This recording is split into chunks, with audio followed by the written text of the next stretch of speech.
Okay, platypuses, today in English, you are going to do some planning for some writing about the Great Fire of London.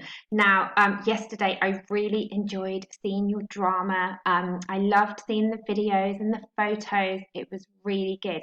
And I could see that you knew so much about the Great Fire of London. You must have learned so many facts about it.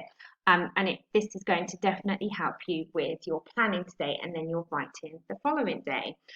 You are going to plan a newspaper report about the Great Fire of London. So we're going to look at what that means. So you are going to imagine that you were alive during the time of the Great Fire of London, which was in 1666. Okay, and you are going to be a newspaper reporter. And a newspaper reporter is somebody that reports about the news, so tells people about something, a big event that is happening in the news. And this big event is the Great Fire of London. This is the newspaper here, and this is the name of the newspaper is the London Gazette.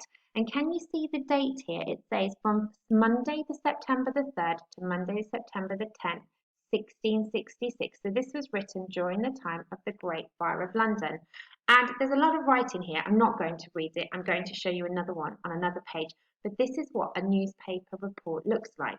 Can you see the way the writing goes down this side and then it goes down the other side? It's written in columns. Okay, let's have a look at this one. Now, I hope you can see this. I will leave the PowerPoint as well so that you can make it a bit bigger. But this is an example of a newspaper report, and it's from the BBC website, and it is reporting about the Great Fire of London that happened, well, that started on September the 2nd, 1666, okay?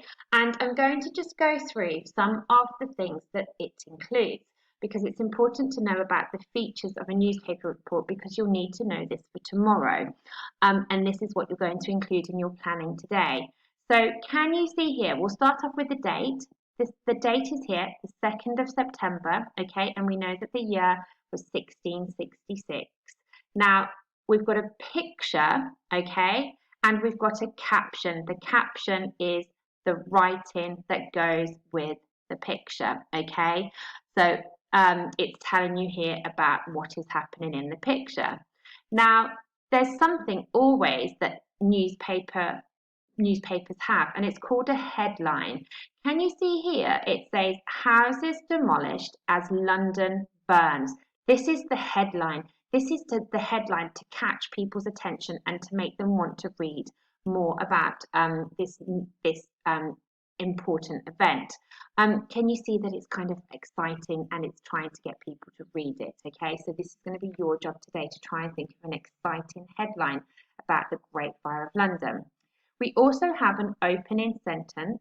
Okay, this says a serious fire has taken hold in the city of London, just north of the River Thames.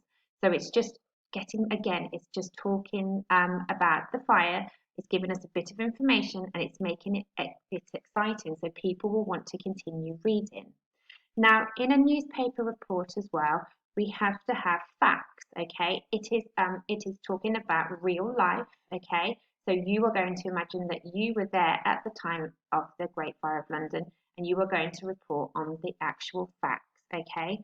And when we talk about the facts, we talk about the who, the what, the where, the why, the when, and the how, okay? So let's have a look. It says here, the blaze is thought to have started at about 0200 in the Pudding Lane house of the King's baker, Thomas Fariner, and his nav spreading rapidly through the narrow streets and wooden buildings of the city. Mr. Fariner was woken by a workman who smelled smoke. His family fled, but a maid who worked in the house is believed to be one of the fire's first casualties. Okay, so it's telling us how it started, where it started, okay? It's telling us who it happened to, okay? We know that Mr. Fariner is Thomas Fariner. He's the one that started the fire. We know that it happened in Pudding Lane, okay, in the King's Bakery. and it's telling us a little bit about what happened. Okay, and then let's see if we can continue. It says city residents have resorted to pulling down buildings in an attempt to stop the flames, which are being fanned by a strong east wind. So here is again, it's telling us some more facts. It's actually telling us what has happened, and it's telling us about the strong wind. It's telling us that people tried to stop the fire by pulling down the houses. The Mayor of London, Sir Thomas Bloodworth, I think that's it, it's very hard for me to read this, it's so small, was said to be initially unconcerned when woken with the news of the fire during the night. So that means when he first woke up, actually he wasn't worried about it. He thought it was just a small fire. Okay, so that there is telling us all the facts about what happened. Okay, so we've got the headline, we've got the opening sentence, we've got all the facts, the who, what, where, why, when and how. We've got the date, the picture and a caption. Okay, so let's go on to the next slide. I'm going to show you what you're going to do today. So you are going to plan your newspaper report. Okay, this is going to help you write your newspaper report tomorrow. Now, what you'll need to do is you will need to think of an exciting headline. Now, your headline could just be London's burning, because actually at the time that's what was happening. But you might want to try and think of a very exciting headline like they did on the BBC. It says houses demolished as London burns. Okay, that means all the houses were burnt down. So this is where you're going to think of your headline. Here is where you're going to write your facts. So you could write facts about the wind being strong and it blowing the fire from house to house. It could be something about the fact that the houses were made out of wood, so helped it to spread. Who? This is about who it happened to. Well, we know it happened to the whole of London, but it was the who is probably here. We're going to talk about who started it. And we know that Thomas Fariner started the fire. Okay. We're going to talk, and we're going to skip back up to this one here. We're going to do the where. So we know that it was London, but we know that it actually started in the bakery in Pudding Lane. When? We know that it was the 2nd of September 1666. Okay, this is a bit more information here about why and how.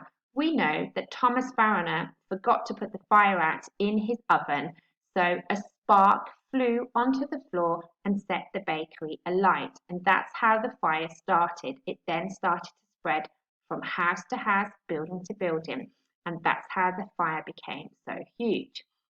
Now, what? Again, this is what happened. Okay, this is again about, can you think of any extra facts there? What did happen? We know that the bakery set alight. Thomas Fariner forgot to put his oven out. So some of these might be, you might decide to put it in this bit or this bit here. I'm going to show you an example of what I did in a minute.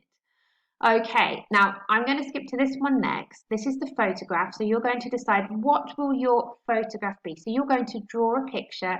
So on this one, we had a picture of the houses being burnt down. Okay, so you might have a picture of people escaping on boats. You might have people escaping with all of their belongings. You might have a picture of the bakery on fire or St Paul's Cathedral burning down. It's totally up to you. You're going to choose. Now, this bit here is a quote, and we're going to talk a bit more about this tomorrow. We're going to include something that somebody might have said during the time of the Great Fire of London. So this is called an eyewitness. So an eyewitness is somebody that was actually there and saw this happening. So it might be that you have a person from London who is very, very angry because their house has burnt down, and they are so upset. They're so angry with Thomas Fariner that they have to leave London and move out of their house because they have no choice. It could be It could be the king. It could be the king has said, "Oh my goodness me, I have to get all of my soldiers to blow up the houses right now to stop this fire." So you're going to decide who you want to say something in your newspaper report. It would be somebody that, if you're a newspaper reporter, somebody who you interview, okay, and ask them what they saw. Right, I'm going to go on to the next page and I'm going to just show you my example. Now, this does look a little bit strange. I have copied this onto here and it's gone. The writing's gone a little bit funny, but I'm hoping that you can see it still. I'm going to read it out. So this was an example that I did. I did it on the interactive whiteboard and I've just copied it on here for you. So the headline, my headline is "Raging Fire Spreading Through London." Okay, I've made it exciting. I've put "raging fire." I've got an expanded noun phrase there. I'm describing the fire. I'm saying it's still happening. It's this big fire that's still happening right now. And you see the way I've put an exclamation mark at the end because I want that to have some expression in it, okay, when it's being said. Now, where? Put in name, the bakery. Now, I don't need to write in sentences. These are just notes. When? Sunday the 2nd of September, 1666. The facts, I've put hot, dry summer, windy, and that helped the fire to spread. Wooden houses, and I've put St Paul's Cathedral burnt down. Do you see the way? I don't know if you can see, but it looks like I've put bullet points here to help me set this out really clearly. Who? Thomas Fariner. We know that this involved Thomas Fariner. He was the one who started the fire. What? He forgot to put out fire in the oven. You see, I haven't even written it in a full sentence. It's okay to do that when I'm just writing notes. You will turn these into sentences tomorrow. Why and how? A little spark flew out of the oven. It set bakery alight, and then the fire spread. I've just written these in notes to help me tomorrow. My quote is going to be from an angry Londoner. Like I said, he's very upset about his house burning down. And I'm also going to have King Charles, okay, talking about his soldiers blowing up their houses with gunpowder. My photograph is going to be of people escaping on boats. So this is what I want you to do today. You are going to make your plan on here. Now, obviously, you don't have this, and that's fine. You can just do these headers. You can set it out like this if you like. You can have a big piece of paper, do it in 2 pages in your book. You can decide how you do it.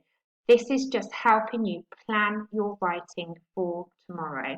I'm going to just go quickly back to the learning question and the success criteria. So, can you make a plan for your newspaper report about the Great Fire of London? Write notes under each heading. Remember, they don't need to be sentences. And think of an interesting headline. Remember to grab people's attention, to make people want to read your newspaper report. Okay, so decide how you want to set it out, but just make sure that you include all of those headings on the planning sheet here. Okay, I'll leave the PowerPoint and you can go back to that and have a look at it. I can't wait to see your plan, and I'll be very excited for the next day when you turn your notes into sentences.